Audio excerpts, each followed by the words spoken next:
బలవంతుడైన దేవుడు మనకు తోడై ఉన్నాడు కనుక ఆయన చిత్తం లేకుండా ఎవ్వడు ఏమీ చేయలేడు. హల్లెలూయా. దేవుడు నాకు తోడై ఉన్నాడు, నరమాత్రులు నాకేం చేయగలరు? దేవుడు నాకు తోడై ఉన్నాడు, కెరూబులు, శరాపులు, దూతలు, మహాదూతలు ఎవ్వడు ఏమీ చేయలేరు. దేవుడు నాకు తోడై ఉన్నాడు, అంధకార శక్తులు నన్ను ఏమీ చెయ్యలేవు. బలవంతుడైన దేవుడు నాకు సహాయకుడు. యేసు ప్రభు ఉన్న ప్రాంతంలో అక్కడ ఉన్నటువంటి యూదులు కొంతమంది యేసు ప్రభు వారి మధ్య బోధ చేసిన, కార్యాలు చేసిన అవి చూసినప్పుడు వాళ్ళు ఏమనుకున్నారంటే, ఇతడు వడ్లవాని కుమారుడు కాడా, ఇతడు మరియ కుమారుడు కాడా, ఇతని తల్లి పేరు మరియ కదా, వడ్లవాడు యోసేపు కుమారుడు కదూ, సీమోను, యాకోబు, యోసేపు, యోదా అనే నలుగురికి అన్నగదు, ఇతని తమ్ముళ్ళేగాళ్ళు, వడ్రంగం పనిచేసే యేసు కదూ, మనకి చెక్కబాలలు చేసి ఇచ్చాడు, కుర్జీలు చేసి ఇచ్చాడు యేసు. అవును, ఆ కుర్రోడే. వాళ్ళు ఎరిగింది అది. వాళ్ళు ఏమి ఎరిగారు? వడ్రంగం పనిచేసే యేసు అని ఎరిగారు. అందుకే వాళ్ళ మాటలన్నీ కూడా అక్కడే ఉన్నాయి. వాళ్ళ సమాజంలో ఒక కుటుంబానికి చెందిన వ్యక్తిగా, వడ్లవాడు అంటే వడ్రంగం పనిచేసేవాడు, వాళ్ళ నాన్న వడ్రంగం పని చేస్తాడు, ఈ అబ్బాయి కూడా మనకి పని చేసి పెట్టాడు అని ఇంతవరకే వాళ్ళు ఎరుగుదురు. ఇక్కడ ఎందుకు ఈ మాట నేను మీకు అందిస్తున్నానంటే, మనం దేవుణ్ణి ఏ స్థాయిలో ఎరుగుతామో దేవుని దగ్గర నుండి ఆ స్థాయిలోనే మనం ఫలం పొందగలం.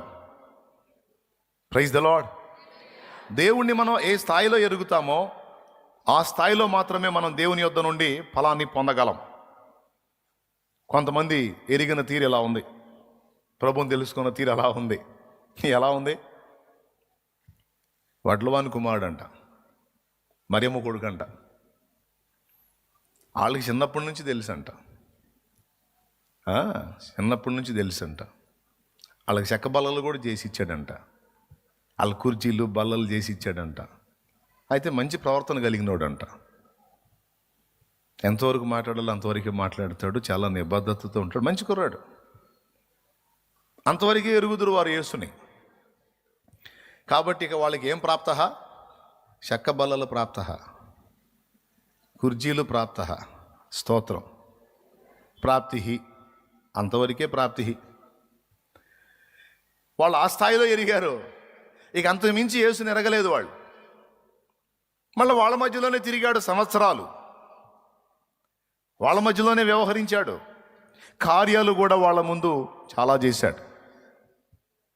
అయినా వారు ఆ పరిధి దాటి యేసుని ఇంకొంచెం తెలుసుకోవడానికి ప్రయత్నం చేయలే. దానికి కారణం అహం అడ్డొచ్చేసింది. చనువు, స్వతంత్రం, ఏముందిలే మావాడేగా మనోడేగా అన్నట్టు. కొంతమంది అన్నట్టు, ఏది నేనా మారు మనసా బాప్తిస్మా, మా నాన్న ఎవరో తెలుసా నీకు, మా నాన్న సంఘ పెద్ద అంటారు కొంతమంది. ఏమంటారు? అది మా నాన్న ఎవరో తెలుసా నీకు, మా నాన్న సంఘ పెద్ద. మా అమ్మ మామూలు ప్రార్థనా పరురాలు కాదు. మరి నువ్వు? నాదేముందిలే, నేను ఆల్రెడీ దేవుని బిడ్డలో కొడుకునే, దేవుని బిడ్డలో బిడ్డనే, నాకేం ఉంటుంది అని కొంతమంది అట్లా ఫీల్ అవుతూ ఉంటారు. అంటే వారి తల్లిదండ్రి దేవుణ్ణి ఎరిగిన వాళ్ళు,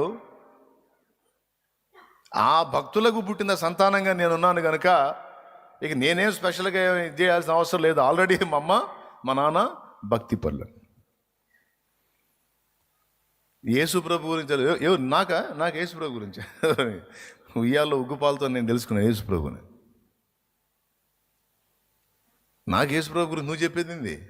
నాకు ఉయ్యాల్లో ఉగ్గుపాలతో పసిపాపగా ఉన్నప్పుడే నాకు తెలుసు. మమ్మ నన్ను ఉయ్యాల్లో వేసి జోలపాట్లు అయ్యే పాడింది.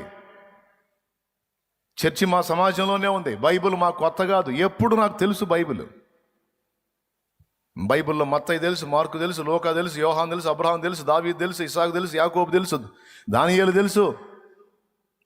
చిన్నప్పటి నుంచి సండే స్కూల్లో, అలాగే మేము అప్పుడప్పుడు చర్చి బయట కూర్చున్నప్పుడు, కుర్రోళ్ళతో కలిసి మేము కూర్చున్నప్పుడు, ముసలోళ్ళతో కలిసి కూర్చున్నప్పుడు చర్చిలోంచి వినపడే మాటలు మాకు రోజు ఎప్పుడు వింటూనే ఉంటాం. మాకు తెలీదా? ఓకే, తప్పులేదు, తెలుసుకోవచ్చు అంతవరకు. మాకు తెలియని యేసు కాదు, మాకు తెలియని బైబిల్ కాదు, మాకు తెలియని పాస్టర్ కాదు, మాకు తెలియని చర్చి కాదు, మాకు తెలియని కోటాలు కాదు, మాకన్నీ తెలుసు. కథ మీకు అంతవరకే, హద్దు పడిపోయింది. అంతకుమించి లోతుకి వెళ్ళడానికి ఇష్టపడకపోతే ఎంత డేంజరో చూడండి. కానీ కొంతమంది అలానే ఉన్నారు, నాకు తెలుసు నాకు తెలుసు నాకు తెలుసు అనుకుంటా. వీళ్ళలాగే మరియమ్మ కొడుకు కదూ, వడ్లవాని కుమారుడు కదూ. దేవుని వాక్యం ఏం చెప్పిందంటే, వారు అంతవరకే ఎరిగి ఉన్నందున, అంతవరకే వారు ఆయనకి హద్దు నియమించినందున, అంతకు మించి వారికి ఏ కార్యం కూడా ఆయన చేయలేదు అని రాస్తుంది. చూస్తారా, అంతకు మించి ఏం చేయలేదట.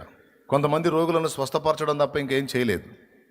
అక్కడే ఉంది మత్తయి సువార్త 13లో చూస్తే మీరు ఒకసారి వచనం 54వ వచనం 13:54లో, అందువలన వారు ఆశ్చర్యపడి ఈ జ్ఞానమును ఈ అద్భుతములను ఇతనికి ఎక్కడి నుండి వచ్చినవి? ఇతడు వడ్లవాని కుమారుడు కాడా? ఇతని తల్లి పేరు మరియ కాదా? యాకోబు, యోసేపు, సీమోను, యోదాయను వారు ఇతని సహోదరులు కారా? ఇతని అక్క చెల్లెండ్రందరూ మనతోనే ఉన్నారు కారా? ఇతనికి ఈ కార్యములన్నీ ఎక్కడి నుండి వచ్చినని చెప్పుకొని ఆయన విషయమై అభ్యంతరపడిరి. అయితే యేసు ప్రవక్త తన స్వదేశములోను తన ఇంటను తప్ప మరి ఎక్కడనైనాను గణహీనుడు కాడని వారితో చెప్పెను. వారి అవిశ్వాసమును బట్టి ఆయన అక్కడ అనేకమైన అద్భుతములు చేయలేదు. అది మనము ఆయనను ఎరిగి ఉన్న స్థాయిని బట్టే ఆయన కార్యాలను, ఆయన శక్తిని, ఆయన ప్రభావాన్ని మనం పొందగలం. మనం ఆయన ఎరిగి ఉన్న స్థాయిని బట్టి. మనం ఆయనను తక్కువగా ఎరుగుంటే తక్కువ కార్యాలే పొందగలం. ఆయనను ఎక్కువగా ఎరుగుంటే ఎక్కువ కార్యాలను చూడగలం. ఆయనను మనం ఎంతగా ఎరుగున్నామో మన విశ్వాసం అంతగా పెరిగిపోతూ ఉంటుంది. కొంచెముగా ఎరిగుంటే కొంతవరకే విశ్వసించగలం. ఆయనను బాగుగా ఎరిగి ఉంటే మన విశ్వాస పరిమాణం కూడా ఒక రేంజ్లో ఉంటుంది. విశ్వాస పరిమాణం కొంచెంలో ఉన్నప్పుడు కొద్ది కార్యాలే మనం చూడగలం. విశ్వాస పరిమాణం ఒక రేంజ్లో ఉన్నప్పుడు ఆయన కార్యాలు కూడా ఒక రేంజ్లో అనుభవించగలం, చూడగలం, చూపించగలం. సింపుల్ సందేశం. ఇంకేం కావాలి? టూకీగా 2 ముక్కల్లో అయిపోయింది, అంతే. ఇప్పుడు ఎవరికి వాళ్ళు పరీక్ష చేసుకోవాలి. అసలు యేసు ప్రభుని నేను ఎంతవరకు తెలుసుకున్నాను, అసలు నా జీవితంలో ఆయన ఎంతవరకు పరిచయం అయ్యాడు, ఆయనను ఏ స్థాయిలో కనుగొన్నాను. ప్రియులారా, బైబిల్లో చదివి యేసును తెలుసుకోవటం మాత్రమే కాదు, ప్రాక్టికల్గా యేసుతో నడిచి యేసును తెలుసుకోవటం కూడా ఒక అద్భుతమైన అనుభవం. Praise the lord. గత 2002, ఇది 2024 అంటే ఎన్ని సంవత్సరాలండి? ఎన్ని సంవత్సరాలు? 22, 28. ఎవరు అందరు నోట్లో కొనుక్కుంటారు, చెప్పండి పెద్దగా. 27, 25, 2002, 2024 మధ్యలో ఎన్ని సంవత్సరాలు ఉన్నాయి? మరి ఆ మొక్క గట్టిగా చెప్పరేంది? మీకే అనుమానం కదా, తప్పో రైటు అని. ఎందుకైనా మధ్య 20 అనేది వినపడుతుంది, కానీ ఆ తర్వాత 2, 3, 4 ఏమి వినపట్ల నాకు. ఈ 22 సంవత్సరాలుగా నేను కొంతమేర ఆయన్ని కొంతమేర తెలుసుకున్నాను. నాకు ఒకటి అర్థమైంది, బైబిల్లో చదివి యేసుని తెలుసుకోవటం వేరు, జీవితంలో యేసును అనుభవించి తెలుసుకోవటం వేరు. హల్లెలూయా. బైబిల్లో చదువుతారు కొంతమంది, బైబిల్లో తెలుసు, మార్తా తెలుసుకున్నట్టు, పునరుద్ధానమును జీవమును నేనే, నా యందు విశ్వాసం ఉంచువాడు ఎన్నడూ చనిపోడు, నా యందు విశ్వాసం ఉంచువాడు చనిపోయినను తిరిగి బ్రతుకును అనే ప్రభు అంటే ఆ అంత్యదినమున లెగుస్తాడని నాకు కూడా తెలుసు అంటున్నాం.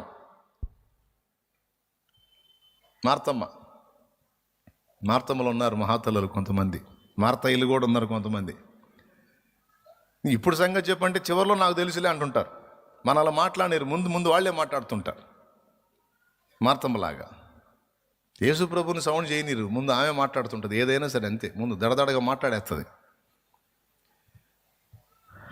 అంటే అంత్యదినమునకు దేవుడు నా నేను ఆమంటది, అబ్బాయి చచ్చిపోకముందే నువ్వు వచ్చినట్టయితే బతికేవాడు అంటది. అంటే ఏంది? నిన్నట్లో నువ్వు ఉన్నట్టయితే చావకపోవును, ఒకవేళ అవకాశం ఉంటే రేపు అంత్యదినమున లెగుస్తాడు. అంటే నిన్నటికి రేపటికి, మరి నేటికి నీ వల్ల ఏడైదిలేయా. యేసు ప్రభు ఇచ్చింది ఏంటంటే, ఈరోజు కూడా నేను దేవుడనే, ఈరోజు కూడా నేను ప్రభువునే, ఈరోజు మీద కూడా నాకు అధికారం ఉంది, నిన్నటి మీద నాకు అధికారం ఉంది, రేపటి మీద నాకు అధికారం ఉంది, నేటి మీద కూడా నాకు అధికారం ఉంది, నువ్వు నమ్మి గుంచు చాలన్నాడు. చూపించాడు ఆ కార్యాన్ని. నిన్నుంటే చావకపోవును, రేపైతే నువ్వు లేపుతావు, మరి ఈరోజు అంటే ఈరోజు కూడా నేను బ్రతికించగలవాడను. నమ్మిక మాత్రం ఉంచంతే. నీవు నమ్మిన ఎడలా దేవుని మహిమను చూతువని నీతో చెప్పలేదా మార్తా? మళ్ళా రాయి తీయొద్దంటావు, కంపు కొట్టిద్దంటావు. నీవు నమ్మిన ఎడల దేవుని మహిమను చూస్తావు. యోహాను 11లో ఉంటుంది ఈ మ్యాటర్. యోహాను సువార్త 11లో ఉంటుంది. ప్రియులారా, జాగ్రత్తగా వినాలి. ప్రభువుని మనం తెలుసుకునే స్థాయిని బట్టి మన విశ్వాస పరిమాణం గ్రోత్ అవుతుంది. విశ్వాస పరిమాణం గ్రోత్ అయిన కొలది దేవుని కార్యాలు మనం ఆ రేంజ్లో చూడగలుగుతాం. చాలామందికి విశ్వాసం వృద్ధి పొందాలి, విశ్వాసం వృద్ధి పొందాలి, విశ్వాసం వృద్ధి పొందాలి.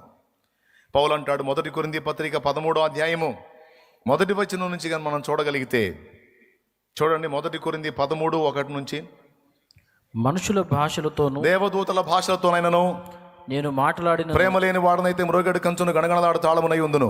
ప్రవచించు కృపావరము కలిగి మర్మములనియు జ్ఞానమంతయు ఎరిగిన వాడనైనను కొండలను పెకలింపగల పరిపూర్ణ విశ్వాసము గలవాడనైనను. చాలు, కొండలను పెకలింపగలిగిన పరిపూర్ణ విశ్వాసం అనే మాట మాట్లాడాడు. అంటే విశ్వాసంలో పరిమాణాలు ఉన్నాయి. చిన్న చిన్న కార్యాలు జరిగించే విశ్వాసం ఉంది. కొంతమంది విశ్వాసం అయితే కొండల్ని కూడా పెకలించిద్దట, కొండల్ని కూడా పెకలించిద్దట. ఓ ప్రాంతంలో చిన్న పరిచర్య జరుగుతుంది, దైవజనుడు కొండ ప్రాంతంలో. వాళ్ళకి కొద్ది భూమి మాత్రమే ఉంది.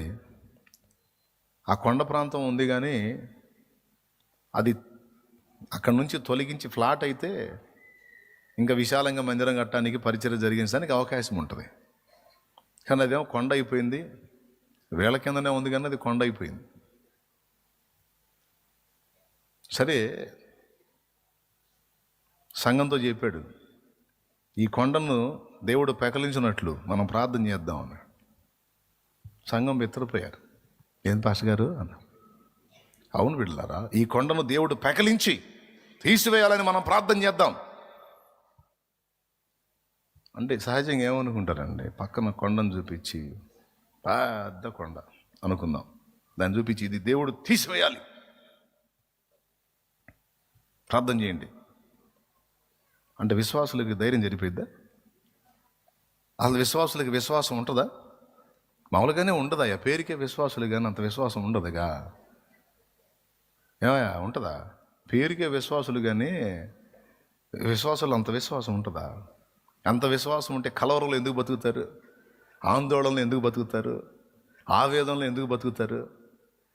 పిరికితనంలో, భయంలో, నిరాశలో, నిస్పృహలో, కృంగుబాటులో ఎందుకు బతుకుతారు? మళ్ళీ పేరుకి విశ్వాసులు. విశ్వాసులు అనే వాళ్ళలో నిజంగా విశ్వాసం అనేది ఏడిస్తే కలవరాల్లో బతకరు, కృంగుబాటులో, ఆవేదనల్లో, ఆక్రందనలో బ్రతకరు. ఎందుకంటే వారు దేవుని ఎరిగిన వారు, దేవుని యందు విశ్వాసం గలవారు కనుక. విశ్వాసం ఎప్పుడైతే హృదయంలో సమృద్ధిగా ఉంటుందో కలవరం ఆ మధ్యలో కనపడదు, ఆందోళన, దడ, ఆయాసాలు ఆ మధ్యలో కనపడవు. అవన్నీ మనలో కనపడుతున్నాయి అంటే విశ్వాసం పర్సెంటేజ్ బాగా డౌన్ అయిపోయిందని అర్థం.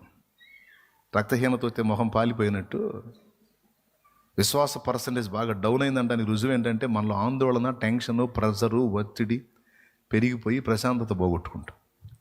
ప్రశాంతత పోయింది అంటే అర్థమైంది, ప్రశాంతత కాదు, ముందు విశ్వాసం పోయిందని అర్థం.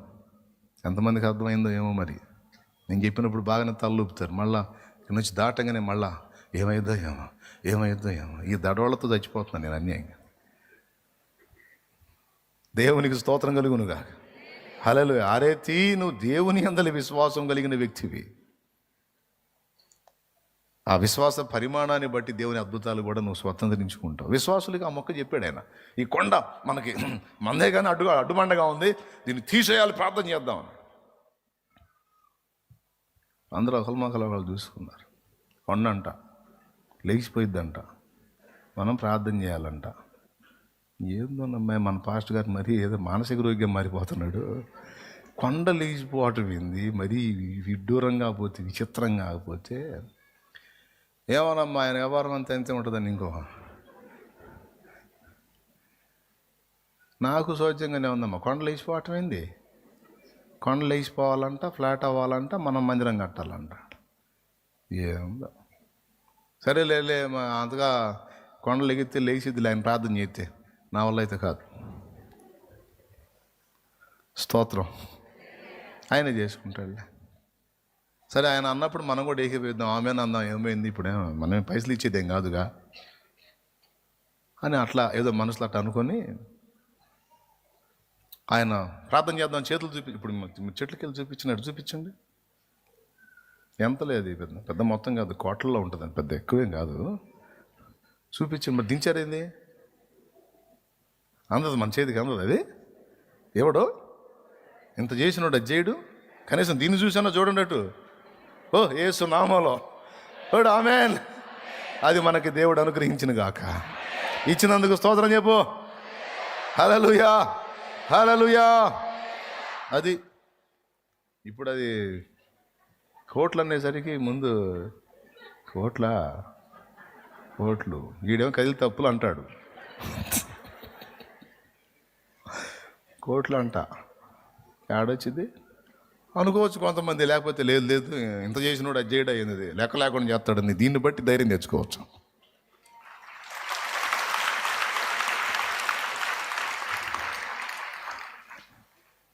పాపం పాస్టర్ గారు చెప్పాడు, ప్రార్థన చేస్తున్నాడు.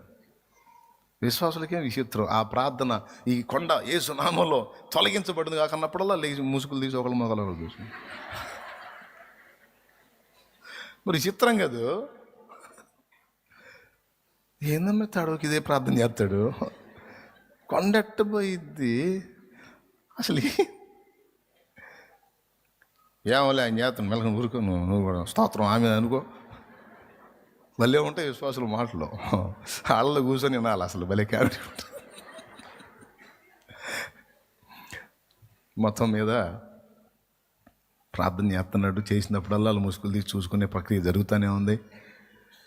ఆయన గతి లేక గత్యంతరం లేక ఆయనతో ఏకీభవించకపోతే మళ్ళీ ఫీల్ అవుతాడు కనుక ఆమెన్, అవును తండ్రి, అవును ఆయన యేసు నామములో తొలగిపోవును కాకుండా ఆమెన్ అన్నాడు, గట్టిగా అన్నాడు.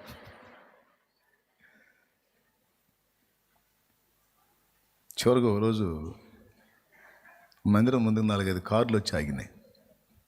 బాగా సౌండ్ అనమాట, పెద్దోళ్ళు కార్లు వచ్చి ఆగినాయి. అవండి ఈయన ఏడున్నాడంటే లోపల ఉన్నాడా, ఆ పిల్లవాడిని కొంచెం మాట్లాడాలి. కొద్దిమంది విశ్వాసులు ఉన్నారు. వచ్చాడు బయటికి. సార్ ఇది మీ కిందనే ఉందంట కదా ఈ కొండ, ఇందులో ఎక్కువ శాతం మట్టి ఉంది, కొన్ని రాళ్ళు ఉన్నాయి, మీరు పర్మిషన్ ఇస్తే ఈ మట్టి మేము ఫలానా పని చేస్తున్నాం అండి ఫలానా దగ్గర, ఇది మొత్తం అవసరం అయింది, మేము తోలుకుంటాం.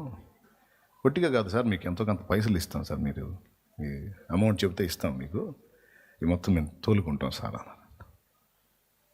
ఇప్పుడు చుట్టుపక్కల విశ్వాసులకి వెళ్ళి చూశాడు. వాళ్ళు ఏమన్నారు, కొండ లెగిసిపోవాలి, ఏందో ఓకే. అందుకోసమే కదా వీళ్ళు మనసులో అనుకొని ఆ కొండ మాకు కావాలి కదండి. ఏం చేసుకుంటాడు, లేదు సార్ మాకు మట్టి చాలా అవసరం అయింది, మీరు కావాలంటే అంత అమౌంట్ చెబితే మేము అమౌంట్ ఇస్తాం సార్, మొత్తం తోలుకుంటాం సార్, అర్థం చేసుకోండి, ఈ మధ్యలో ఎక్కడ మట్టి లేదు సార్, మాకు ఇదే దిక్కు అయిపోయింది, ప్లీజ్ సార్. ఒక రేటు మాట్లాడుకున్నారు. ఇక దిగిన బళ్ళని దిగిన ఒక పక్క నుంచి తోడి కొద్ది రోజుల్లో నేలమట్టం చేశారు దాన్ని.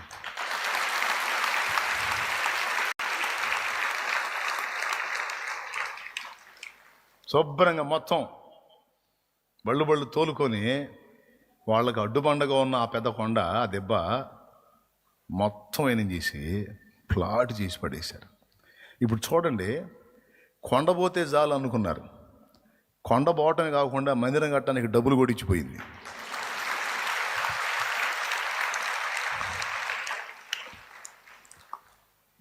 ఇప్పుడు విశ్వాసులు ఏమనుకుని ఉంటారు?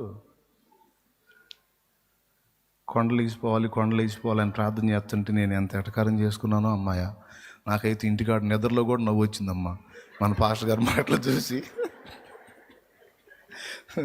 నిద్రలో లేచి నవ్వుతుంటే మా ఆయన కోపడు, ఎందుకు నవ్వుతున్నావు అంటే, పాస్టర్ గారు ఎందుకు కొండలు వేసిపోవాలని ప్రార్థన చేస్తున్నాడు, మన పాస్టర్కి ఏమన్నా మైండ్ పోయిందా ఏందని నాకు నవ్వు అవుతుందని చెప్పాను. లేకపోతే కొట్టేవాడు మా ఆయన.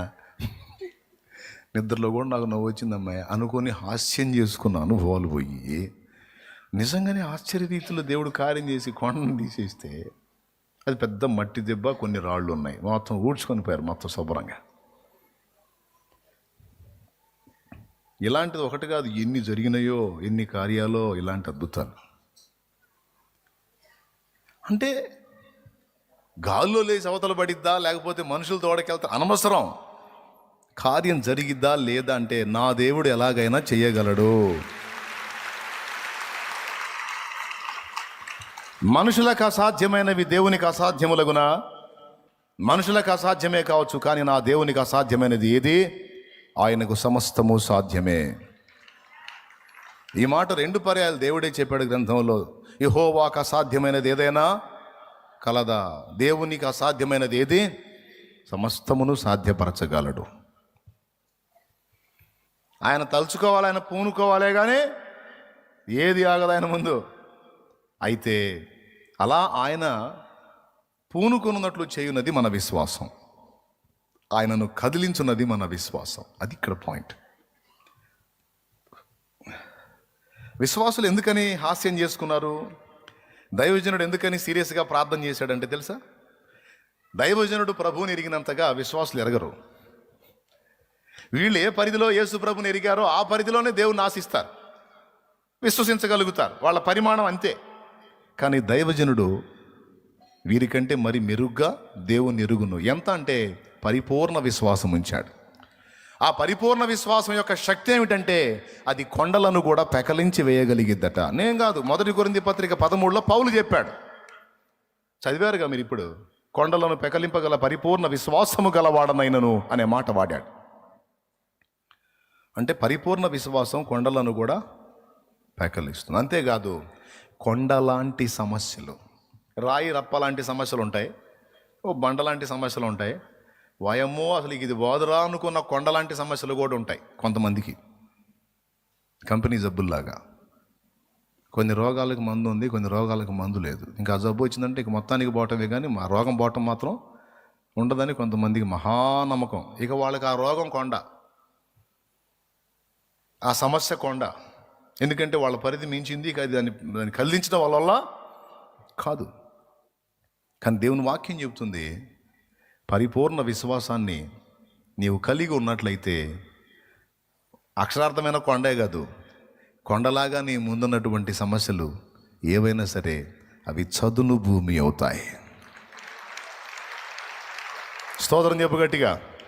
అవి ఏమవుతాయని రాస్తుంది? చదును భూమి అయిపోతుంది. అది మనుషులకు అసాధ్యమైందే కావచ్చు, కానీ నా దేవునికి అసాధ్యమైంది కదా. అది తెగులు కానీ, బలహీనత కానీ, ప్రాబ్లం కానీ, ఆర్థిక సమస్యలు కానీ, హెల్త్ ఇష్యూస్ కానీ, లేదా నీ ప్రయత్నాల్లో ఏదో నువ్వు తలపెట్టిన కార్యాలు కానీ, నీకు అవి కొండలు కావచ్చు.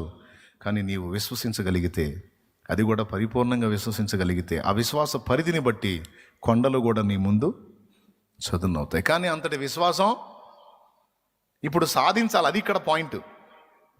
అంతటి విశ్వాసాన్ని మనం కలిగి ఉండడానికి మనకు ఆధారం ఏంటంటే యేసును తెలుసుకొనుటయే, యేసును ఎరుగుటయే. దేవునికి మహిమ. ఆయనను మనం ఏ పరిధిలో ఎరగగలమో ఆ పరిధిలో ఆయన నుంచి ఆశించగలం, విశ్వసించగలం, పొందగలం. వాళ్ళు అంతవరకే నమ్మారు. ఎంతవరకు నమ్మారు? మరియమ్మ కొడుకు, వడ్లో అని కుమారుడు, మన ఊరుడుగా, మన బజార్ పక్క బజారుడు, వాళ్ళకి అంతవరకే ప్రాప్తం. కానీ ఒక కుష్ఠరోగి ఆయనను స్వస్థపరిచే దేవుడిగా ఎరిగాడు. సంవత్సరాల నుంచి జబ్బుతో బాధపడుతున్న ఆ కుష్ఠరోగి యేసును స్వస్థపరచు దేవునిగా ఎరిగాడు. ప్రభువా, నీకు ఇష్టమైతే నన్ను శుద్ధుని గావించు అని ఆయన అడిగినప్పుడు ఏ అభిప్రాయంతో అడిగుంటాడు? ఈయన మాట్లాడితే, ఈయన స్పర్శిస్తే, ఈయన ఆజ్ఞాపిస్తే కుష్ఠరోగం ఏంది? కుష్ఠరోగం వల్ల డాడీ రోగమైనా సరే పోవాల్సిందే అని నమ్మాడు. పోయింది. అవునా? శతాధిపతి తన దాసుడు జబ్బుతో ఉన్నప్పుడు, ప్రభువా నీవు మాట, జస్ట్ ఒక మాట అనవయా చాలన్నాడు. మాట మాత్రం సెలవివ్వు, నా దాసుడు బాగుపడతాడు. నీవు నమ్మినట్టే నీకు అగునుగాక. అయిపోయింది. ప్రభువా నా కుమార్తెను కరుణించు. అమ్మా, పిల్లల రొట్టె ముక్కలు తీసి కుక్క పిల్లలకి వేయటం యుక్తం కాదు. ప్రభువా, మరి కుక్క పిల్లలు ఎట్లా బ్రతకాలి? పిల్లల బల దగ్గర నుంచి పడిన మొక్కలు తినే కదా కుక్కలు బతకాలి, కుక్క పిల్లలు. అట్టనే అనుకుని ఏదో ఒక రొట్టెలాగా నాకు వెళ్ళి చూడవయా అంది. అమ్మా, నీ విశ్వాసం గొప్పది, నీవు కోరినట్టే నీకు అగునుగా. సంవత్సరాల పేడ ఒక దెబ్బతో అయిపోయింది, వదిలిపోయింది. ఎందుకు అంతగా వెంటబడింది? ఆయన అవమానపరిచాడు, తృణీకరించాడు. ఆమె కేకేస్తే పట్టించుకోవాలి, ఆయన ఆమె మాత్రం వదల్లా. ఎందుకు తెలుసా? ఆమెకు తెలుసు యేసు ఏంటో, అందుకే ముందుకు పడింది. శతాధిపతికి తెలుసు యేసు ఏంటో, అందుకే చెప్పాడు. ఏమన్నాడు? నేను సహా నాయకుడిని, నా కింద కూడా సైనికులు ఉన్నారు. ఒకరిని పొమ్మంటే పోవును, ఒకరిని రమ్మంటే వచ్చును, ఒకరిని ఇది చేయమంటే చెయ్యును. ఎందుకంటే నేను అధికారిని గనుక నా కింద వాళ్ళు నాకు లోబడి నేను చెప్పిన పనులు చేస్తారు. ప్రభువా, నీవు సర్వాధికారివి గనుక, నీకు రోగముల మీద కూడా అధికారం ఉంది గనుక ఒక్క మాట సెలవిస్తే వాని రోగం వదిలి వాడు బాగుపడతాడని నాకు తెలుసు. మళ్ళా యేసు ప్రభుతోనే తిరిగిన వాళ్ళకి లేదు. శతాధిపతి అన్యుడి హృదయంలో క్రీస్తును గూర్చిన అంతటి విశ్వాసం యేసునే ఆశ్చర్యపరిచి తన వెనక ఉన్న జన వైపు చూసి, ఇశ్రాయేలులోనైనా ఇంతటి విశ్వాసం ఉన్నట్లు నేను చూడలేదు అని చెప్పి, అతడు కోరినట్లు అతనికి అగును కాకంటే అతని దాసుడు బాగుపడ్డాడని లేఖనంలో మనం చదువుతాం. లూకా 7లో. ప్రియులారా, ఈ విషయాలన్నీ ఎందుకు చెప్తున్నానంటే, మన విశ్వాస పరిధి పెరగాలి. అంతేకాదు, ఆ పరిధి పెరగాలంటే మనం యేసుని కొంచెంగా తెలుసుకున్నట్టు కాదు, యేసును బాగుగా ఎరిగి ఉండాలి. ప్రభువుని బాగుగా ఎరుగుట ద్వారా రెండు జరుగుతాయి. ఇంట్రెస్ట్ ఉంటే రాసుకో, సూపర్ ఉంటుంది కొటేషన్. ప్రభువుని బాగుగా ఎరుగుట ద్వారా రెండు జరుగుతాయి. ఒక అవిశ్వాసం వచ్చిద్ది, ఒక విశ్వాసం వచ్చిద్ది. ఒక అవిశ్వాసం వచ్చిద్ది, ఒక విశ్వాసం వచ్చిద్ది. అవిశ్వాసం రావటం ఏంది, విశ్వాసం రావటం ఏంది అన్నద్దు, చెప్తా. అవిశ్వాసం ఎవరి మీద వచ్చిద్దంటే మన మీద మనకు వచ్చిద్ది. విశ్వాసం ఎవరి మీద వచ్చిద్దంటే మనం ఆయన ఎరుగున్నందున ఆయన మీద వచ్చిద్ది. ఇప్పుడు జరగాల్సింది అదే. లోకం నేర్పేది ఏంటంటే ఎవరో వస్తారు ఏదో చేస్తారు కాదు, నీ మీద నీకు ఉండాలి విశ్వాసం, నీకు ఆత్మవిశ్వాసం ఉండాలి, నీకు అలా ఉండాలని లోకం నేర్పిద్ది. దేవుడు నేర్పేది ఏంటంటే, దేవుని వాక్యం నేర్పేది ఏంటంటే, నీ మీద నీకుండే విశ్వాసం నీకు కొంత చేసి పెడితే నా యందలి నువ్వు కలిగి ఉండే విశ్వాసం కొండలను కూడా నీ ముందు నుంచి పెకలిస్తుంది. కాబట్టి నీ మీద నీకు విశ్వాసమా, లేకపోతే నీకు నా మీద విశ్వాసమా తేల్చుకో అంటాడు. కొంతమందికి వాళ్ళ తెలివితేటల మీద, వాళ్ళ జ్ఞానం మీద, వాళ్ళ ప్రవర్తన మీద, వాళ్ళ వ్యవహారాల మీద, వాళ్ళ జ్ఞానం మీద, వాళ్ళ పనితనం మీద వాళ్ళకి మహావిశ్వాసం. కానీ యేసును తెలుసుకునే కొద్దీ, యేసును కలుసుకునే కొద్దీ రెండు జరుగుతాయి అన్నాను. మన మీద మనకి విశ్వాసం పోయిద్ది. ఎందుకంటే మన బతికేంటో, మన స్థాయి ఏంటో, మన జ్ఞానం ఏంటో, మన కెపాసిటీ ఏంటో మనకు అర్థమైపోయింది. మనమేందో మనకు అర్థమయ్యే కొద్దీ డౌట్ లేదు, ఇక ఆయన మీద అనుకోవటం మొదలు పెడతాం. ఆయన మీద ఆధారపడటం మొదలు పెడతాం, ఆయన విశ్వసించటం మొదలు పెడతాం. ఇదంతా దేవునికి సమీపంగా వెళ్ళే కొద్దీ జరిగేటువంటి ప్రక్రియ. ఏమైనా ఉపయోగపడిద్దా మీకు ఇదే?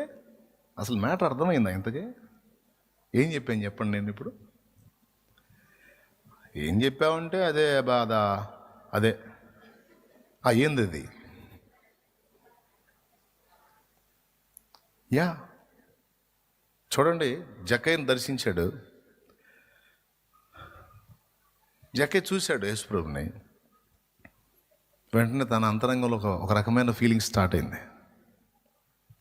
ఆయన పరిశుద్ధుడు, ఆయన చుట్టూ ఉండేవాళ్ళు పరిశుద్ధులు, వాళ్ళు నాకంటే మంచివాళ్ళు, మనం వాళ్ళ కాదుగా, మనం తేడా. కాబట్టి చాలే, నాకు ఇంతవరకు చాలే. వాళ్ళని ప్రేమిస్తాడు, వాళ్ళని గౌరవిస్తాడు, వాళ్ళని అభిమానిస్తాడు, వాళ్ళ ఇళ్ళకి వెళ్తాడు. నాలాంటి పాపినే ఆయన అనుకుంటాడా? ఆయన కూడా తప్పులేదులే, ఎందుకంటే నేను మంచివాడిని కాదు కదా. ఆయన నన్ను పట్టించుకోకపోవటం కూడా నేలే. ఆయన నాలాంటి వాడిని ఎందుకు గుర్తిస్తాడు? ఆయన నేను పాపినే కదా, నా దగ్గర మంచి లేదు కదా. ఫీలింగ్ ఆశ్చర్యం చెప్పనా? కరెక్ట్గా ఆయన ఉన్న చెట్టు దగ్గరకు వచ్చి యేసుప్రభు ఆగి తల పైకెత్తి, జక్కయ్య త్వరగా దిగు, నేడు నేను నీ ఇంట ఉండవలసి ఉన్నది అన్నాడు.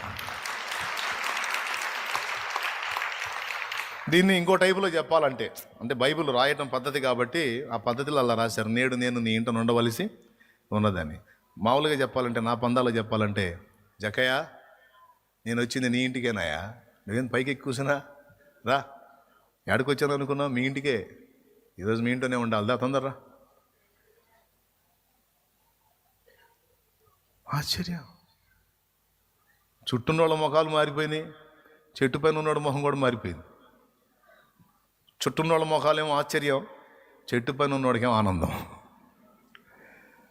నా ఇంటిగా ప్రభా, నా ఇంటిగా, ఊరు మొత్తం అసహించుకున్నాడు ప్రభా, నేను పాపాత్ముడిని, నా ఇంటిగా, నా ఇంటిగా, నాలాంటి ఇంటిగా.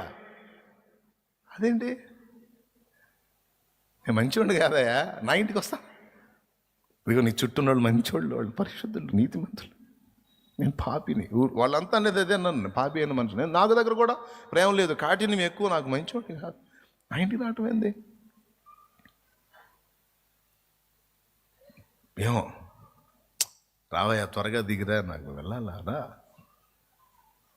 నాకు తెలిసి ఏ రేంజ్లో దిగుంటాడు ఊహించుకుందరు. అక్కడ పోయి నాకు అడుగుతాను, జక్కని ఎంత స్పీడ్గా దిగావు నువ్వు అని. త్వరగా దిగి అని ఉంది లేఖనాల్లో. త్వరగా దిగి సంతోషంతో చేర్చుకున్నాడట. ప్రభా రాయరా.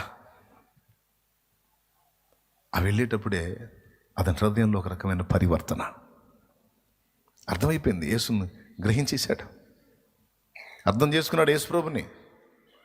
నిజముగా ఆయన దేవుడే, నిజముగా ఆయన దేవుడే. ఎందుకంటే నలుగురు కొడుకులుంటే అమ్మకి చెడిపోయిన కొడుకు మీద మమత ఎక్కువ. మమత ఎక్కువ అంటే మిగిలిన వాళ్ళకి మమత చూపదని కాదు, చెడిపోయిన వాడి మీద బాధ్యత కలిగి ఉంటుంది. ముగ్గురు మంచివాళ్ళే, చక్కగా చదువుకొని జాబులు చేసి, ఒకడు మాత్రం తాగుబోతాడు, తాగి గొడవలు చేస్తాడు, తనులు తింటాడు, గందరగోళం అవుతుంటాడు. ఎప్పుడన్నా చూడ వేదనగా ఉంటుంది. ముగ్గురు కొడుకులు అడుగుతారు, ఎందుకుమా నువ్వేం ముఖం ఏందిమా, ఆస్తులు పోగొట్టుకున్న అలా పెడతావు ఏందిమా, ముఖం ఏందిమా, సంతోషంగా ఉండవేందిమా, మాతో పాటు అట్ట బయటికి తెచ్చిన ఆనందంగా ఉండవేందిమా, నీ ముఖం చూస్తుంటే మాకు విరక్తి పడుతుంది, ఏంది నీకేం తక్కువ? ఏం లేదయ్యా, కానీ మీరు చిన్నగా మళ్ళీ కూల్ అయ్యేందిమా, ఏంది, ఎందుకు బాధపడుతున్నారు, ఏం జరిగింది? వాళ్ళేరా మీరు ముగ్గురు ఇట్ట సంతోషంగా కళకళాడుతూ ఉన్నారు, వాడు ఎదవా, వాడు దరిద్రుడు, ఏడ తిరుగుతున్నాడు, ఏడ తనులు తింటున్నాడు అనిలే. పాయింటా కాదా? అందా? ఎంతమంది ఒప్పుకుంటారు? ఖచ్చితంగా అంతే ఉంటుంది తల్లి హృదయం అని. కొంతమంది ఇట్లా డౌట్ లేదు, రైట్. అంటే ఏమనుకుంటుందంటే, ఈ ముగ్గురు సంతోషంగా ఉన్నారు, ఈ ముగ్గురు కళకళలాడుతున్నారు, పిల్లాజలతో హాయిగా ఉన్నారు, వాడు అక్కడే కదా ఎందుకు కొరగాకుండా అయిపోయాడు. ఆ త్రాగుడు ముదనష్టం ఏడ దాపురించిందో వాడికి, నా బిడ్డ జీవితాన్ని నాశనం చేసింది. ఆ బిడ్డ కూడా ఈ బిడ్డలో ఒకడిగా ఇలా ఆనందపడితే, ఇలాంటి ఆనందమయమైన జీవితం వాడికి కూడా వస్తే ఎంత బాగుండని తల్లి గుండె కొండ మీద ఉన్నటువంటి 99 గొర్రెల మీద కాదు, తప్పిపోయిన గొర్రెకెళ్ళి చూస్తుంటుంది. అది అలా దారి తప్పిన నన్ను నీవు వెదకి వచ్చి రక్షించితివి. దారి తప్పిన నన్ను నీవు వెదకి వచ్చి రక్షించితివి. నిత్య జీవమునిచ్చిన దేవా, నిత్య జీవము నిచ్చిన దేవా, నీవే నా మంచి కాపరివి, నీవే నా మంచి కాపరివి, నీవే నా మంచి కాపరివి, నీవే నా మంచి కాపరివి. ఓ ప్రభువా, ఓ ప్రభువా, ఓ ప్రభువా, ఓ ప్రభువా, నీవే నా మంచి కాపరివి, నీవే నా మంచి కాపరివి, నీవే నా మంచి కాపరివి, నీవే నా మంచి కాపరివి. ఓ ప్రభువా. Praise the Lord, praise the Lord. తప్పిపోయినటువంటి బిడ్డల మీదే తల్లికి ప్రాణం కొట్టుకుంటూ ఉంటుంది. ఒక సేవకుడిగా విశ్వాసులైన మీ అందరి విషయంలో నాకు అంతే ఉంటుంది. ఎవరు బలహీనపడ్డారో, ఎవరు దిగజారుతారో, ఎవరు జారిపోతారో, ఎవరు దారి తప్పుతారో అని నా హృదయం ఎప్పుడు మీ విషయమై చింత కలిగి ఉంటుంది. ఇందుకు దేవుడే సాక్షి. నేను కహాని చెప్పట్లా, నేను చెప్పేది నిజమో కాదో నా దేవుడికి తెలుసు. నేను ఏమైపోయినా పర్వాలా, నా బిడ్డలందరూ క్రీస్తులో నిలిచి ఉండాలి. ఎవ్వరూ జారిపోకూడదు.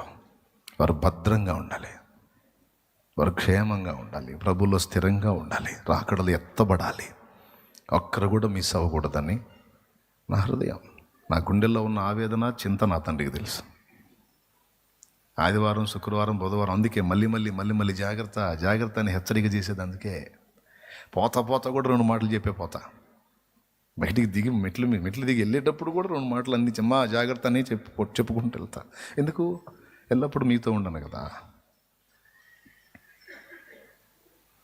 ఎల్లప్పుడూ మీతో ఉండను, మీ పక్కనే ఉండను. మీ పర్సనల్ లైఫ్ మీది. ప్రభునందు విశ్వాసం స్థిరపరచుకుంటారో, కాపాడుకుంటారో, బలహీనతతో తొట్టుపడి లోకం వైపు చూసి దిగజారిపోతారో అనే టెన్షన్. ప్రార్థన చేస్తాను, కాపాడుకో తండ్రి అని. కానీ ఆ ప్రేమను బట్టి, ఆ మమతను బట్టి ఒక బాధ. అందుకే పోలేకపోయేది ఆ బలిపీఠం దిగి. అవకాశం లేకపోతే మొత్తాన్ని ఇక్కడే ఉంచాను. దేవునికి స్తోత్రం, హల్లెలూయా. ఆ ఏర్పాట్లన్నీ అందుకే. ఎప్పుడన్నా మీరు అట్ట కలుస్తారేమో, అక్కడ కూడా కనపడతారేమో అని మాట్లాడకపోయినా నేను చూసి సంతోషపడతా. కొంతమంది ప్రార్థన తోటలో కనపడతా, ప్రార్థన చేసుకుంటా, ప్రార్థన చేస్తా. ఈ ప్రాంగణం అంతటి నీ మహిమతో నింపు, ఇందులో ప్రతి అణువులో నీ మహిమ నింపు. ఇందులో ప్రవేశించిన వారికి స్వస్థత కలుగున్నట్లు, కార్యాలు జరుగున్నట్లు, నీ సన్నిధిని అనుభవించినట్లు, మళ్ళా నీ కార్యాలు చూచినట్లు ఈ ప్రాంగణాన్ని దీవించు. నీ బిడ్డల్ని ఇందులోనికి ఆకర్షించు. వారు నిన్ను కలుసుకోవాలి, అది నేను చూడాలి. నేను వెళ్తా, ఏకాంత ప్రార్థనకి వెళ్తాను. ఎవరన్నా వచ్చి ప్రార్థన చేసుకుంటే ఎంత ఆనందమో నాకు. అంటే ఎందుకు తెలుసా? నా బిడ్డ దేవునికి కనెక్టింగ్లోనే ఉన్నాడు. నా కుమారి, నా కుమారుడు దేవునికి అనుబంధంలోనే ఉన్నారు, వారు తెగిపోలేదు. రైట్. వ్యక్తిగతంగా దేవుణ్ణి కలుసుకోవడం నేర్చుకున్నారంటే వీళ్ళకి తిరుగులేదు అని ఆనందపడతా. పర్సనల్గా ఎవరి ప్రోత్సాహం లేకుండా, ఎవరి ప్రమేయం లేకుండా తమంతటా తాముగా దేవుని సన్నిధిని వెతుక్కుని అనుభవంలోకి వచ్చారు చూడు, వీళ్ళకి తిరుగులేదిక. వాళ్ళు చెడిపోరిక. ఎందుకంటే వాళ్ళు యేసుతో నడవటం నేర్చుకున్నారు. వ్యక్తిగతంగా యేసుతో సహజీవనం నేర్చుకున్నారు, సహవాసం నేర్చుకున్నారు. ఏది ఆశించానో అది ఏర్పడింది వీళ్ళలో. ఇక వాళ్ళ గురించి నాకు చింత లేదు. ఎందుకంటే నన్ను దేవుడు అలాగనే చెక్కుకుంటూ వచ్చాడు. ఈ రోజుకి నేను భద్రతలో ఉండటానికి కారణం ఆయనతో ఏర్పరచుకున్న అనుబంధం. నా బిడ్డలు కూడా ఆ మెట్టుకు వచ్చినప్పుడు ఇంకంతకుమించి ఆనందం ఏముంది? తెలుసుకోవాల్సిన వాడిని తెలుసుకున్నారు, కలుసుకోవాల్సిన వాడిని కలుసుకున్నారు, నడవాల్సిన వాడితో నడుస్తున్నారు పర్సనల్గా. మళ్ళీ నేను వాళ్ళని పిలిచింది లేదు, ప్రోత్సహించింది లేదు. ఇంకా ఆనందం కదా మరి నాకు. నా పిల్లల విషయంలో కూడా నాకు ఆ చింత ఉంది. నేను కనిన నా పిల్లల విషయంలో కూడా నాకు ఆ చింత ఉంది. ఆత్మీయ పిల్లల విషయంలో చింత ఉంది, శరీర సంబంధమైన పిల్లల విషయంలో కూడా చింత ఉంది. వాళ్ళు కూడా అలా దేవుణ్ణి పర్సనల్గా కలుసుకోవటం నేను చూడాలి. దేవుని సన్నిధిని పిచ్చి పట్టినట్లు వెతుక్కోవటం నేను చూడాలి. ఆ మెట్టుకు వాళ్ళు వచ్చిన నాడు, అలాగే దేవునితో వాళ్ళు కనెక్ట్ కాగలిగినాడు, పరిపూర్ణంగా లింక్ అవ్వగలిగిన నాడు ఇక నాకు దిగులు ఉండదు. ఎందుకంటే మెయిన్ లైన్తో కనెక్షన్ ఇచ్చినంత వరకే. మెయిన్ లైన్తో కనెక్షన్ దొరికిందా హై వోల్టేజ్ వచ్చేస్తుంది. ఇక ఫుల్ విద్యుత్ శక్తి మామూలుగా రాదు, ఇక పవరు. అందుకే నా బోధ, నా బాధ, నా ప్రయాస మిమ్మల్ని తీసుకెళ్ళి మెయిన్ లైన్కి లింక్ చేయాలని. మెయిన్ లైన్ ఎవరు? అది కదా దేవునికి మహిమ. ఆయన దగ్గర ఆయనతో లింక్. కొంతమంది ఆయన తర్వాత కానీ ముందు నీ సంగతి ఏందంటారు. తమ్ముడా నాతో లింక్ వద్దు, ఎందుకంటే ఆట్యకాలం నడవదు. ఇప్పుడు కూటమి అయిపోయింది, మళ్ళీ లింక్ దిగిపోయింది. నీ తిప్పల్ని నా తిప్పల్ని. కానీ యేసయ్యతో అనుబంధం ఏర్పరచుకుంటే నా వారు ఎవరున్నా నీ తోడు సరిరారు, నా వారు ఎవరున్నా నీ తోడు సరిరారు.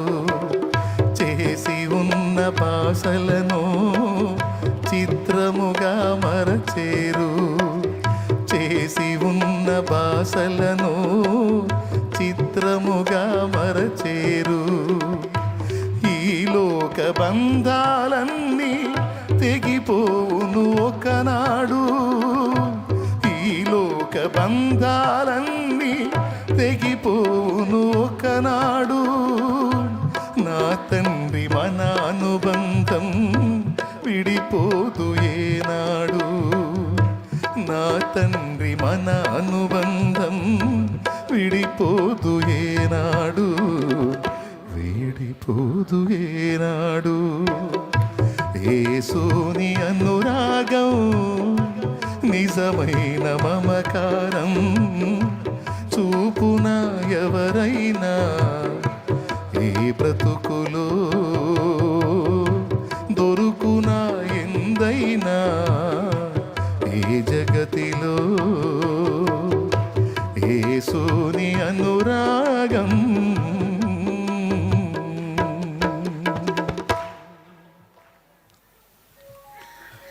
వ్యక్తిగతంగా నీవు ఆయనను కలుసుకుంటే నాకు అంతే చాలు. అందుకోసం ఈ బాధలన్నీ,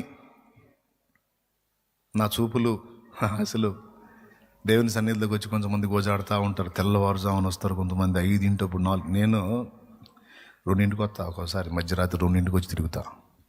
ఈ జామున ఎవరన్నా మోకాళ్ళు వేస్తున్నారేమో అని. 3 వస్తా, 4 వస్తా, 5 వస్తా, ఒక్కోసారి 1 గంటకు కూడా వచ్చి తిరుగుతూ ఉంటా.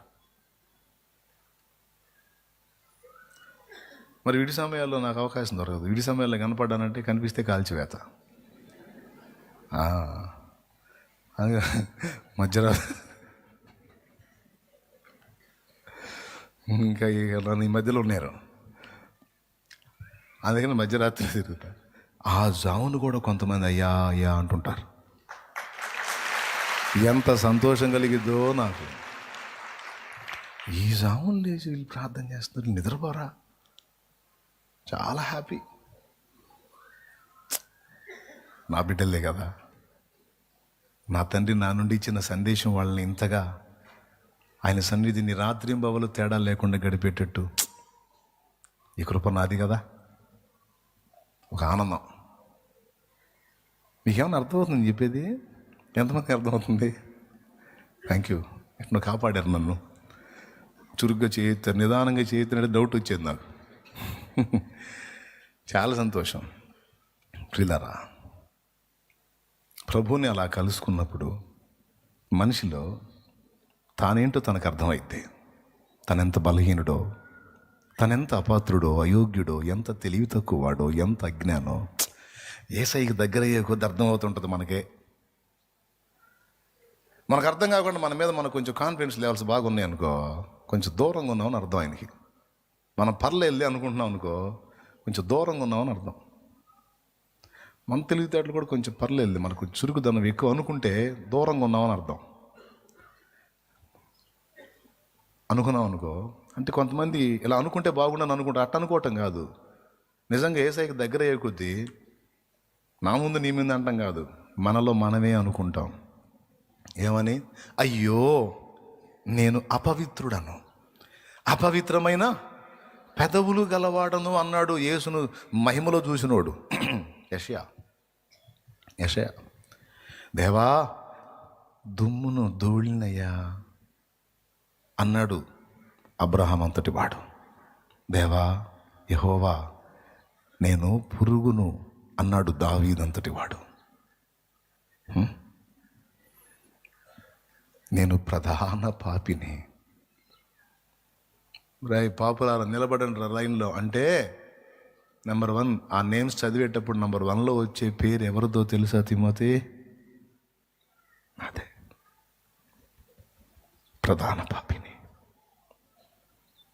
అని చెప్పుకున్నాడు పౌలంతటి వాడు. దేవోక్తులను పలికే యాకే కుమారుడైన ఆగూర్ అన్నాడు, మనుష్యులలో నా వంటి పశుప్రాయుడు లేడా. అబ్బా, దేవునికి సమీపమైపోయినటువంటి భక్తుల హృదయాలు ఇలా స్పందించినాయి. హల్లెలూయా. అంటే తమ అయోగ్యత, తమ అనర్హత, తమ శక్తిహీనత, తమ బుద్ధిహీనత, తమ బలహీనత తాము ఎరుగుదురు. ఎప్పుడు ఎరుగుదురు? యేసును సరిగా కలుసుకున్నప్పుడు, యేసును సరిగా తెలుసుకున్నప్పుడు. ఇక తమను తాము ఏ విధంగానూ కూడా ప్రొటెక్ట్ చేసుకోలేరన్న సంగతి అర్థమైపోయి ఇక ప్రతి ఘట్టంలోనూ ఆయన వైపు చూడటం మొదలు పెడతారు. ఆది కాండంలో వచ్చింది ఈ దరిద్రం. తమ మీద తాము ఆనుకునేటట్లు సాతాను తిప్పాడు. ఇప్పుడు అదే మనిషి తనంతటా తాను నడవటం కాకుండా తానేంటో ఎరిగి దేవుని మీద ఆధారపడి నడవటమే పరలోక ఆనందం. అర్థమైందా? రైట్. జక్కయ్యకి అర్థమైపోయింది తానేంటో. వాళ్ళు కలుసుకున్నట్టు కలుసుకోవటం కాదు. జక్కయ్య ఆత్మలో కలిశాడు ప్రభువుని. నీ ఇంటికే వచ్చాను రావయ్యా అన్నప్పుడు ఇంక అర్థమైపోయింది. అమ్మో, తల్లికి చెడిపోయిన కొడుకు మీదే ఉన్నట్టు ఈయన నా కోసమే వచ్చాడంట. మరి ఈయన కాక ఇంకెవరు దేవుడు? ఈయనే దేవుడు. స్తోత్రం. ఇది దేవుని గుండె, ఇది దేవుని గుండె. సిలువ మీద కుడివైపు ఉన్న దొంగకు అర్థమైపోయింది. పిలాతు సభలో శిక్ష విధించబడుతున్నప్పుడు గమనించారు, అన్ని చోట్ల అతను చూస్తానే ఉన్నాడు, ఎక్కడా తేడా లేదు. సిలువలో వేలాడుతూ మరణయాతన అనుభవిస్తున్నప్పుడు కిందున్నోళ్ళు ఎగతాళి చేస్తూ ఉన్నారు. దిగిరా, చచ్చిపోయిన వాళ్ళని లేపావుగా, నిన్ను నువ్వు దించుకో అని ఎగతాళి చేస్తూ ఉంటే ఇప్పుడన్నా తిడతాడేమని చూశాడు. అక్కడ కూడా తిట్లా, తండ్రి వీరేమి చేయుచున్నారు, వీరు ఎరుగరు, వీరిని క్షమించు అన్నాడు.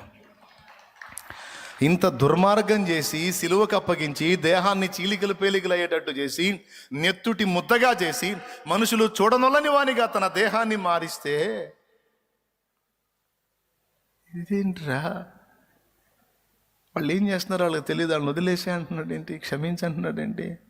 ఇది మానవ హృదయం కాదు, ఇది దేవుని గుండె. ఇంతటి క్షమ, ఇంతటి దయ, ఇంతటి కనికరం, ఇంతటి ప్రేమ మానవ హృదయాల్లో ఉండదు. మలినం నిండిన మానవ హృదయాల్లో ఉండదు. ఇది దేవుని గుండె. ఈ గుండెలో మంచోడికి చెడ్డోడికి అందరికీ కూడా సరైన స్థానం ఉంది. కాబట్టి అప్పుడు అర్థం చేసుకుని, అది దేవుని హృదయం అని అర్థం చేసుకొని అప్పుడు అన్నాడు, ప్రభువా నువ్వు తిరిగి వచ్చుట ఖాయం.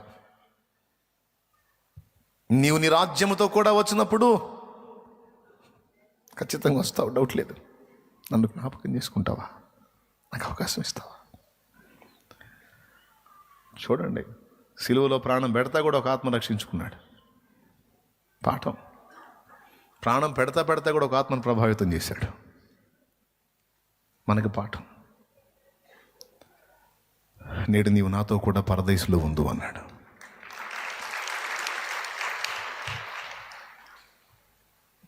దేవుణ్ణి కలుసుకున్న వాళ్ళ తత్వం అలా మారిపోయింది ప్రియులారా. ఇక జక్కయ్యకి అర్థమైపోయింది. వెళ్తానే చెప్తున్నాడు, ఇక ప్రభువా, ఇంటి సమీపంలోకి వెళ్ళినప్పుడు, ఇంటికి సమీపించినప్పుడు నిలిచి మాట్లాడుతున్నాడు జనం అందరి ముందు ప్రభుతో, ప్రభువా, నాకు తెలిసి నేను పాపాత్ముడిని, నేను చెడిపోయినోడిని, జాలి, దయ, కనికరం, ప్రేమ అనే ఏం లేవు. ఎవడు ఎట చేస్తే నాకెందుకు, నా డబ్బు నాది, నా పైసలు నాకు కావాలి, నాదే బతుకు, నేనే బతికింది బతుకు అనుకున్నా. కానీ అది బతుకు కాదు. నాకున్న ఆస్తిలో, ధనవంతుడు అతను ముందే, నాకున్న ఆస్తిలో సగము పేదలకు ఇచ్చేస్తున్నా, మిగిలిన సగం నేను ఎవరి వద్దనైతే రూపాయికి ఇంత వసూలు చేశానో దానికి అంతకంత రెట్టింపు తిరిగి చెల్లిస్తాను. అప్పటిదాకా పాపేను మనుషుడు, మామూలుడు కాదు, కఠినుడు, దుర్మార్గుడు, దయ్యపోడు, ఏమాడు దయ్యపోడు, ఈడు సైతాను అనుకున్నవాడు ఒక దెబ్బలో యేసు ప్రభువును కలుసుకున్నాక ఏమనిపించుకున్నాడు తెలుసా? మహాదాత. ఒక్కసారిగా తన సమస్తాన్ని కోల్పోవడానికి ఇష్టపడ్డాడు. విప్లవాత్మకమైన మార్పు.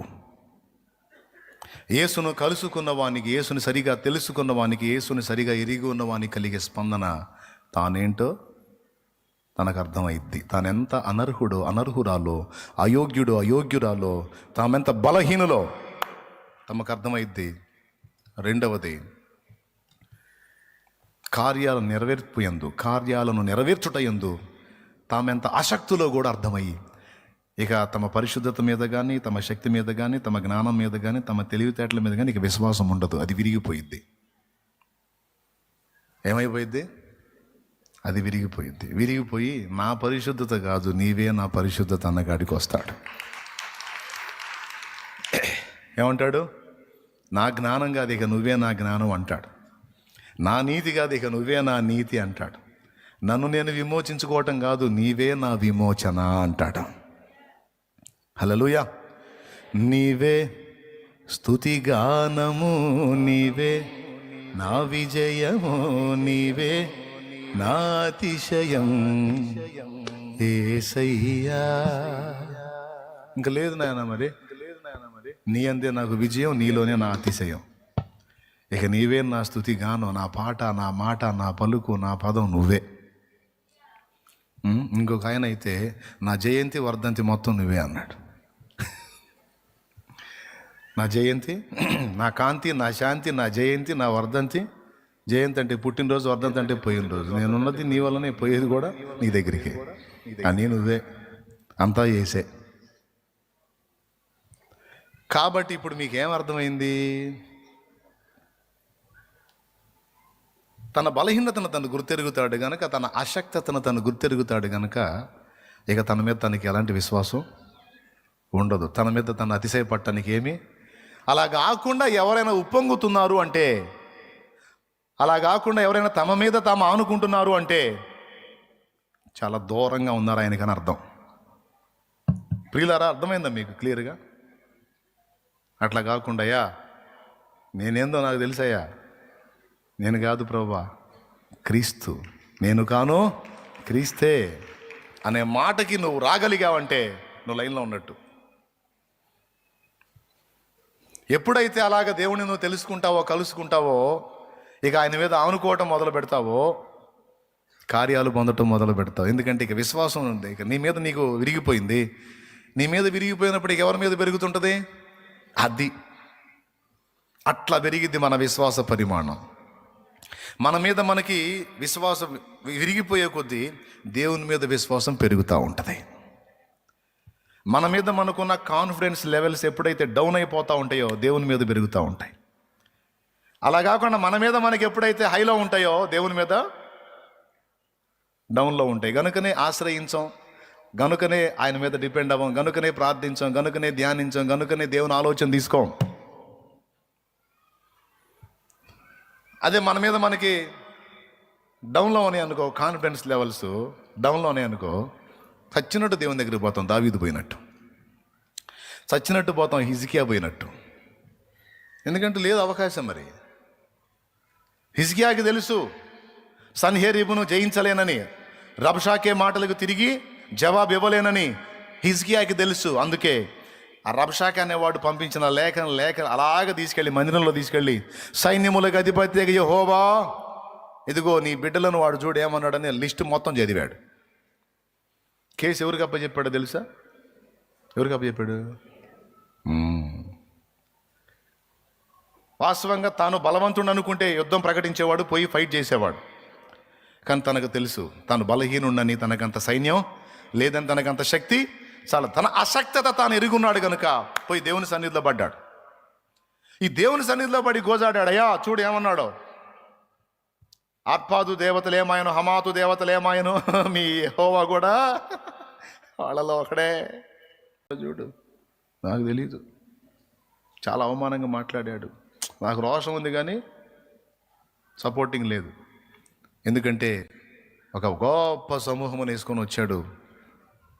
నాకు శక్తి చాలదు, నేనేం చేయలేను, నేను వెళ్ళటానికి కూడా ప్రయత్నించను, నీ పాదాలే పట్టుకుంటున్నాను, నువ్వు కార్యం చేయను.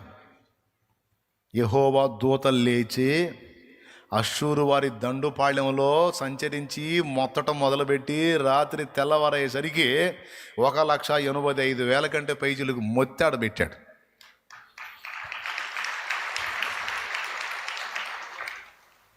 మొత్తాడు పెట్టాడు. తెల్లారి గుడారాల్లో మొత్తం శవాలే. నైట్ ఏం జరిగిందో తెలియదు. ఎంతసేపు అన్నాడంటే ఇంకంతే. ఆయన ఉచ్ఛ్వాస కొన్ని ప్రాణాలను పుట్టిస్తే, ఆయన నిశ్వాస కొన్ని ప్రాణాలను తీసి అవతల పడేసింది. ఊదితే కొంతమంది పుడతారు, లోపలికి లాగితే కొంతమంది పోతారు, అంతే. లేకపోతే ఏముంది, ఏంది ఉన్నంత వరకే ఇవన్నీ హడావుళ్ళని తీసేస్తే ఊపిరి ఎంత పైట్లైనా. అయ్యా ఒకసారి లేరా, కలిగితే అడ్డుకొట్టిన ఎడుగొట్టు.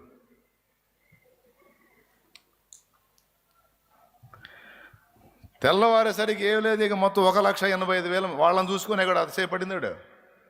ఇంతమంది సమూహంగా వచ్చి ఎవ్వడో ఏ రాజ్యం మా ముందు ఆగలా, ఏ దేవతలు వాళ్ళ రాజ్యాలను కాపాడలా, నీ దేవుడైన యెహోవా నిన్ను కాపాడునా. ఓ ప్రజలారా, మీ రాజు మాటలు నమ్మకుడి ఇట్లా అంటున్నాడయ్యా వాడని ఆ లిస్టు లేఖ మొత్తం తీసుకెళ్ళి అప్పచెప్పాడు దేవునికి. దేవునికి రౌద్రం వచ్చింది. జీవం గల దేవుని చేతిలో పట్ట భయంకరం కదా, కోపం వచ్చింది, వదిలాడు, దూతను వదిలాడు. అంతే సంగతులు. ఇక వాడు ఏ దండును చూసి అతిశయ పడ్డాడు, ఆ దండు ఎవడు లేడు. దాదాపు చాలామంది హతులై ఉన్నారు.